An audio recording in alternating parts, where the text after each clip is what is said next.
Welcome to another episode of Lessons from an Old Quilt. I'm so happy you're here. We're going to take a look at this really incredible 9-patch quilt that I picked up at an auction. But before we get started, my name is Chris O'Neill from Sew the Distance. Thank you for joining me. So this quilt, I paid $40 for it. It was the reason I went to the auction. I saw this photo online and I just had to have this quilt. So I probably would have paid a little bit more for it.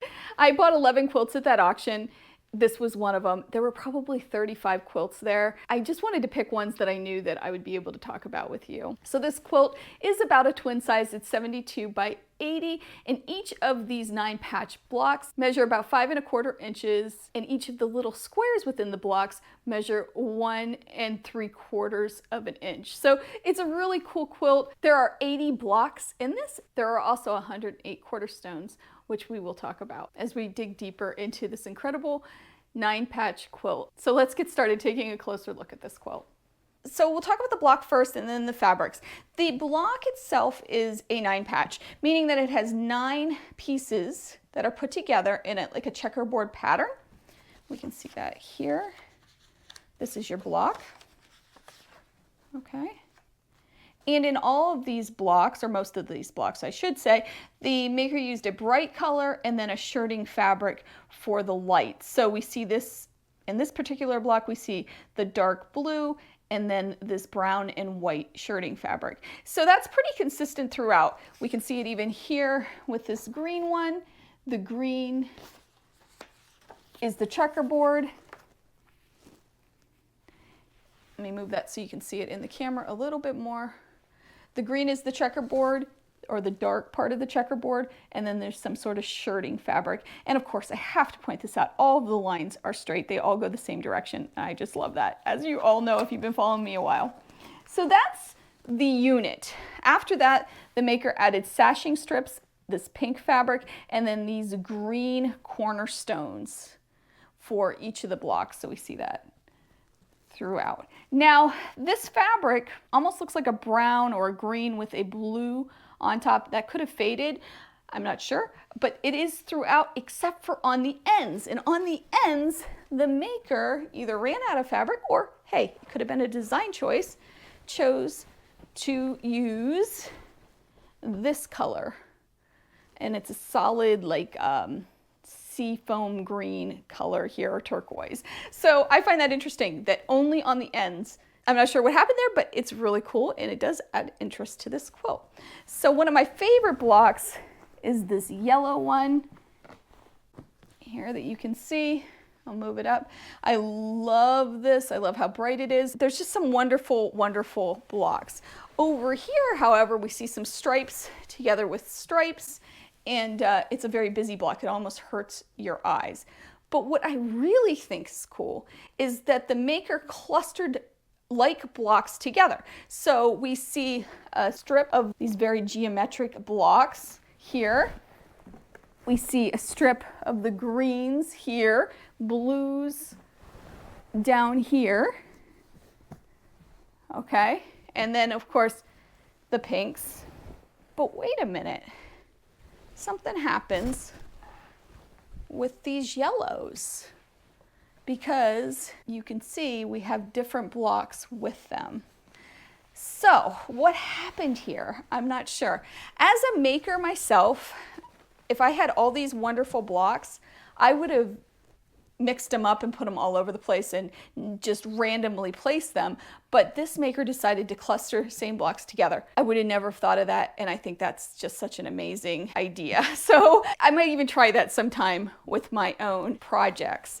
Now you can see some color, what I thought was bleeding here and a few places through this wonderful pink fabric, which again makes this sparkle. It is not bleeding, and I'll show you more about that when we get to the back. But let's talk about the border first. Okay, so you can see the border here, and it's a very busy, it reminds me of a man's tie. It is cotton, but it does remind me of a man's tie. It almost doesn't go, but then when you look at it from a distance, it does go. I don't know. It's really neat. It's very geometric and cool. But again, the maker probably used what they had on hand, and this might be what they had. There's also some evidence that possibly this was added later, which I'll show you when we get to the back. And to the binding, I'll explain that a little more. Let's talk about the construction. So these blocks are all hand pieced and they are hand quilted. And the quilting design is just a simple diagonal throughout the quilt. Move it up here. It's a very big quilt. It's very heavy. And you can really see the quilting in these blue blocks and the green blocks. It's just a simple diagonal, almost big stitch quilting. It's done with white thread, and it is enough to enhance these blocks, enough to, of course, hold it together, and also just give some interest and texture to this wonderful quilt.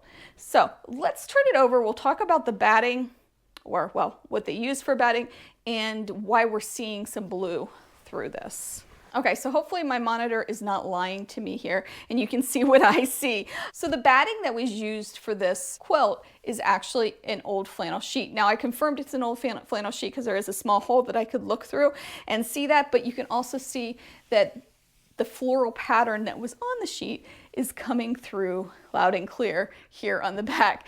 I love it. I think it adds some character and it also just shows how innovative this maker was and used what they had to make this quilt. You can also see the hand quilting really well here on the back too, which is nice.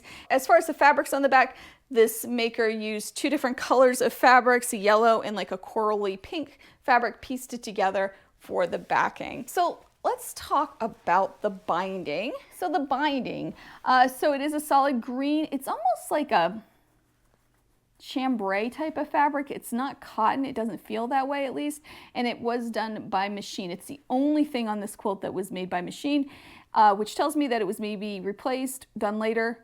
But of course, who knows? It could have been done at the same time too. The quilt stitches are interesting on the back, which again makes me wonder about this border because they look like they were joined together or put in later. I'm not sure. Also, it doesn't feel like there's any sheet inside of this part of it. Who knows? It could have been made by the same maker, or maybe later it was repaired, or maybe it was never even completely finished and somebody went back and finished it. I guess we'll never know. I wish these could talk. So the lessons we can learn from this maker, and there are many, but I'll pick three like I always do. So the first lesson we can learn from this is the placement of the fabrics. So if you're making a scrap quilt, at least for me, like I said, I tend to mix up the blocks and just distribute them everywhere and make a nice balance. But the maker didn't do this. The maker actually clustered them together. I almost want to call this a controlled scrap quilt, but I'm not so sure that that's exactly what happened here. I think the maker possibly used what they had. Again, it's my opinion. I'm totally speculating on a lot of this stuff with the what the maker was thinking, but I do like to get into their head a little bit by looking at their quilts. So placement of fabrics, very interesting that the clusters of colors are together, and it does give a wonderful look to this quilt. And speaking of fabrics, that pink sashing, whoa, I love it. I don't know that I would have thought to put a light pink sashing for this quilt. I probably would have picked, I don't know, a beige or a white or a gray or something, but this pink sashing makes it. Again, I know this might just be what the maker had, but still, the design choice was wonderful. Whether it was a happy accident or not, it is beautiful. I love the pink with all these bright colors, and I think it was a really interesting choice, if it was a choice. And finally, I'd be remiss if I didn't talk about the flannel sheet on the inside. Now, I know I called it an old flannel sheet. It might not have been old. It might have been new at the time. I don't know. It's old now, right? But that floral does come through, which adds to the charm. But I do have to admit, at first I thought that something had bled all over the pink fabric, but it didn't. It's just the flannel sheet that's being used as the batting that came through on the front. Thank you, as always, for joining me for this episode of Lessons from an Old Quilt. I have some really special ones coming up and I cannot wait. They're so much fun to look at and I learned so much from them. If you haven't done so, please consider subscribing. It really, really helps me out. And I will see you soon. Make sure you take some time to sew and have a great day.